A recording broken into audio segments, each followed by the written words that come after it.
All right, so you've got Peter Thiel's 0 to 1. Like, you actually picked it up, maybe you skimmed it, definitely thinking about those big ideas, right? Startups, the future, all that.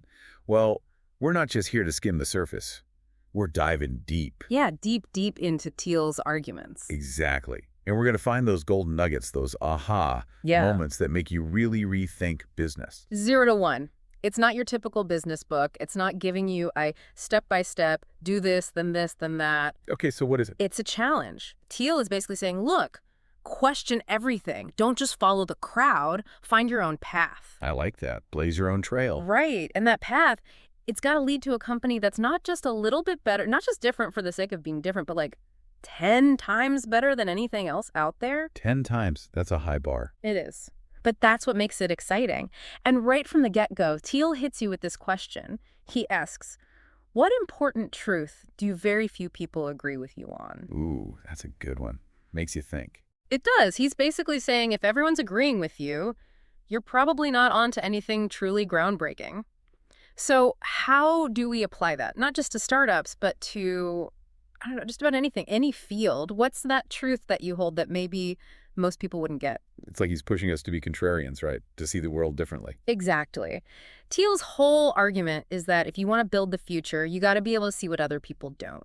And this is where he gets into this whole idea of progress, right? It's not just about taking what we already have and making it a little bit better each time. It's not just going from like 1 to n. He's talking about going from 0 to 1, creating something entirely new. And that's where this whole idea of monopolies comes in, right? Yeah. Thiel's got this really bold statement in the book. He says, all happy companies are different. Each one earns a monopoly by solving a unique problem. Monopolies. Isn't that like a bad thing? That's what we're usually told, right? But Thiel's not talking about those big, bad monopolies we hear about in the news, the ones that stifle competition. He's talking about creating something so valuable that it doesn't even have any close substitutes. So you're not crushing the competition. You're making the competition irrelevant. Exactly. Yeah. It's about creating so much value that competition almost becomes beside the point. Think about Google, Apple, Amazon. They dominate their markets, right? And why? Because they offer something truly unique, something people can't get anywhere else. Okay, that makes sense. But how do you even begin to do that? Well, first, you've got to understand how both monopolies and their competitors try to distort the truth about their place in the market.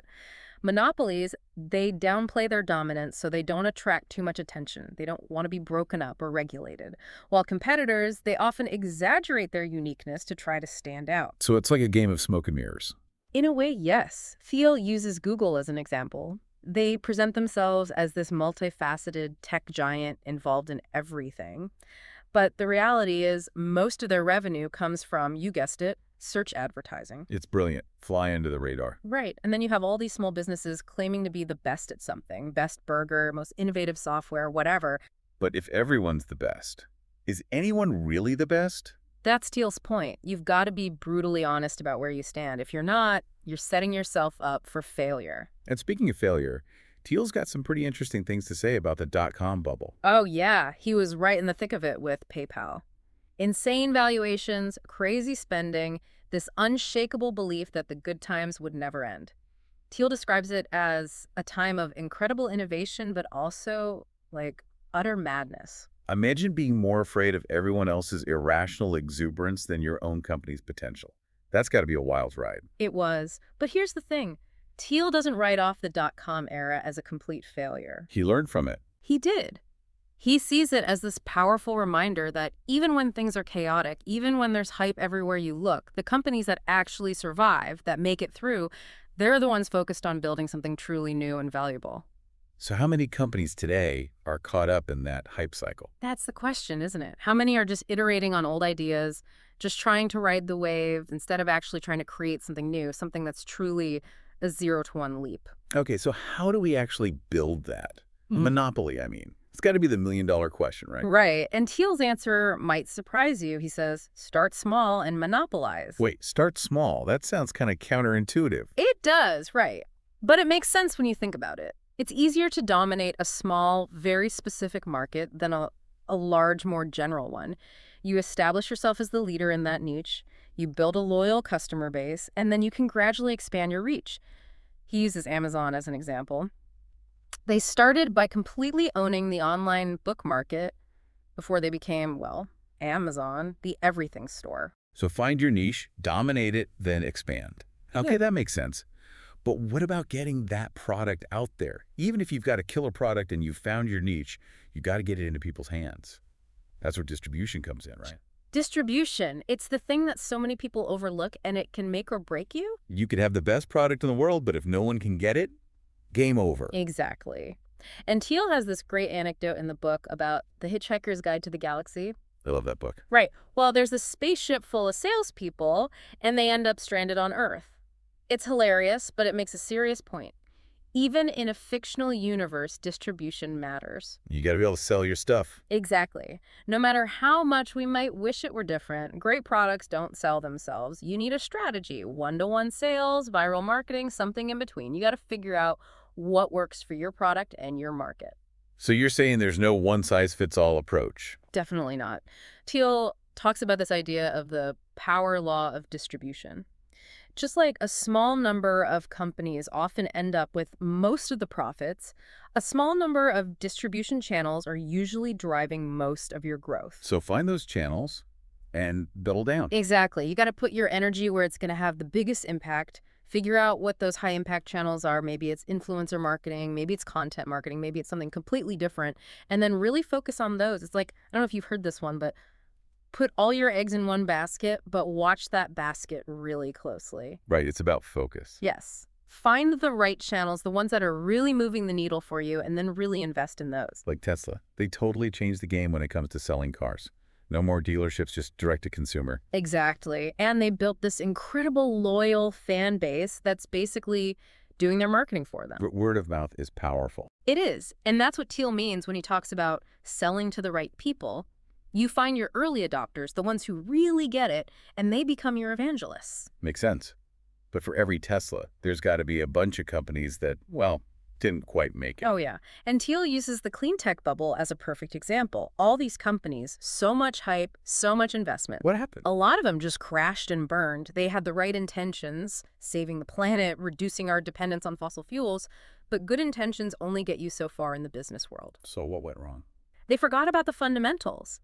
Thiel has this list of 7 essential questions for evaluating any business idea. He's basically saying, before you do anything else, ask yourself these questions and be honest with the answers. Like, is this technology really groundbreaking? Or is this even the right time for this product? Exactly. Those tough questions. The ones that make you really think. And clean tech, it was full of companies that either didn't ask those questions or maybe they didn't like the answers they were getting. So they ignored the red flags. In a way, yes. They were so focused on the why, which, again, saving the planet, that's a great why, but they forgot about the how. How are you actually going to build a sustainable business? One that can make money, that can survive the ups and downs. And that's where Tesla nailed it. Exactly. They had the technology, the timing was right, and they understood the market in a way that other companies didn't. Like how? They understood that clean tech, it wasn't just about practicality, it was also about status. People want to be seen driving a Tesla. Yes.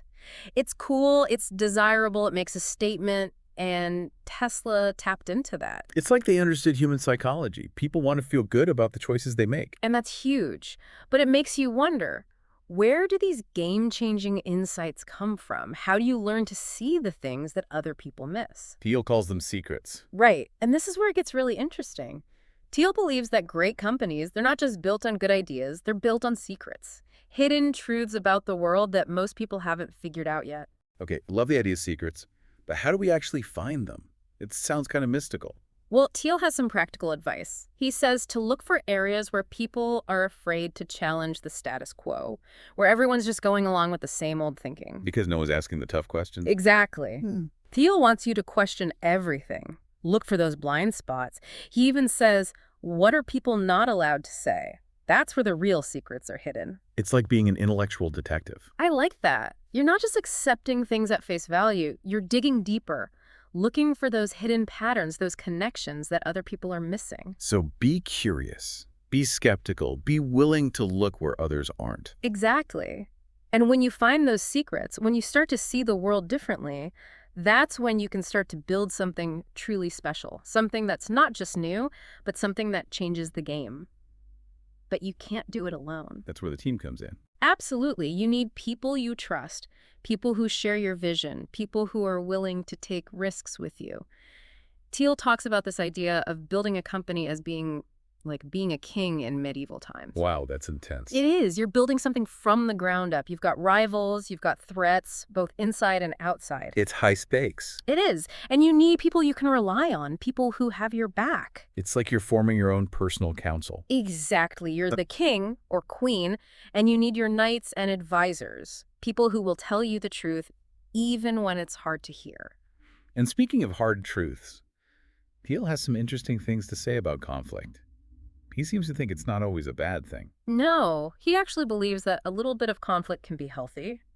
He argues that founders who try to avoid conflict at all costs, they often end up creating a culture of complacency, where people are afraid to speak up, afraid to challenge each other. And that's how you get stuck. No one's pushing each other to be better. Right. Thiel's point is that you need to create an environment where people feel safe to disagree, to challenge assumptions, to have those tough conversations, because that's how you get to the best ideas.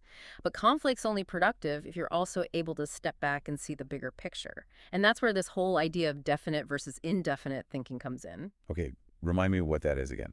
So Thiel argues that our culture has become increasingly indefinite in its thinking. We're obsessed with short-term gains, we're afraid to take big risks, and we're constantly hedging our bets because we're not sure what the future holds. We've lost that long-term vision. Yes. We're so busy reacting to the latest trends, the latest crisis, that we've forgotten how to dream big.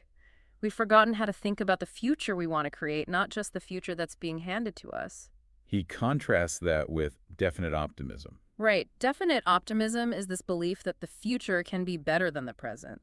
And crucially, that we have the power to make it better through our choices, our actions. It's about agency. Yes. It's about taking control. Think about the moon landing, the Manhattan Project, the building of the Transcontinental Railroad. These were huge, audacious goals.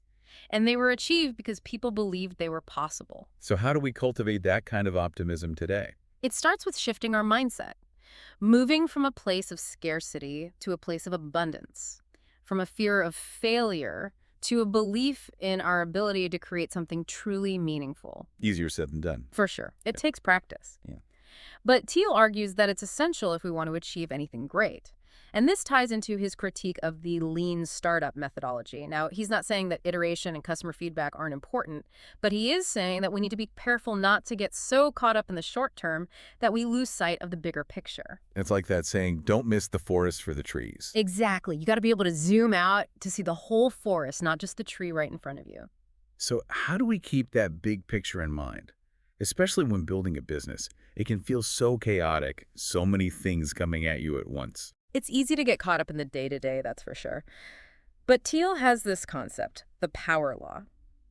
And it kind of flips the script on a lot of conventional wisdom. Like, we're always told to diversify, right? Don't put all your eggs in one basket. Right, spread the risk. Exactly. But Thiel says, hold on a minute. In a lot of areas of life, especially business, things don't really work like that.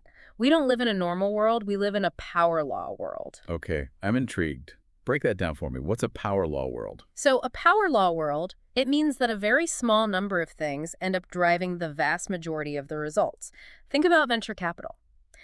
A tiny handful of companies, they're the ones that make all the money, right? Those are the outliers, the ones that become Google or Amazon. Well, most startups just, I don't know. Exactly. Most either fail completely or they just kind of putter along. They never really break through. And this power law dynamic, it's not just in venture capital, it's everywhere. Like where? Think about cities. You've got a few megacities, New York, London, Tokyo. They dominate global commerce and culture. And then you have Every other city. Right, or in music. A handful of superstars sell millions of records, while most musicians are playing to, like, a bar full of people. So it's like that 80-20 rule, the Pareto principle. Exactly. 80% of the effects come from 20% of the causes. And Thiel's point is that we often misjudge this distribution. We think things are more evenly spread out than they really are. We see the world as more normal than it really is. Yes.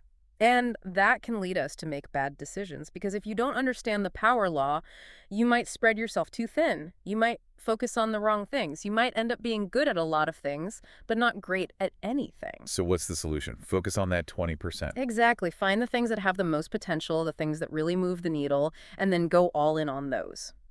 Thiel argues that the difference between companies will often be greater than the differences in roles within companies. Yeah. Meaning, you might be better off owning a small piece of a truly exceptional company than owning 100% of a mediocre company. That's a bold statement. It is. But it makes you think. And it goes back to this whole idea of secrets. Because if you're trying to build a truly exceptional company, you need to be looking for those hidden truths, those insights that other people haven't figured out yet. So how do we actually do that? Hmm. We talked about asking what are people not allowed to say. Yeah. But what else? Thiel suggests looking at areas where things haven't been fully figured out yet, fields that haven't been completely standardized or institutionalized. So like emerging industries. Those are definitely good places to look. But it could also be within existing industries. Areas where there's still a lot of debate, a lot of conflicting information. Like, what if we thought about nutrition that way? There's definitely a lot of conflicting information there. Exactly. And that means there's still a lot of room for discovery, for finding those hidden truths that can give you a real edge. But finding the secret, that's only half the battle. You also need to be able to execute. Which brings us back to the importance of team, of culture, of having a shared vision. It all ties together. You need the right people, the right mindset, and the right strategy. And you need to be able to weather the storms, because building something truly new and valuable, it's never easy. So, to wrap this up, what are some of the key takeaways you hope people will walk away with from our deep dive into 0 to 1? I hope they walk away feeling inspired to think bigger, to challenge the status quo, to embrace those crazy ideas that might just change the world. It's about having the courage to be different, to pursue your own vision, even if other people don't get it. Exactly. Because the world needs more people who are willing to go from 0 to 1. Yeah.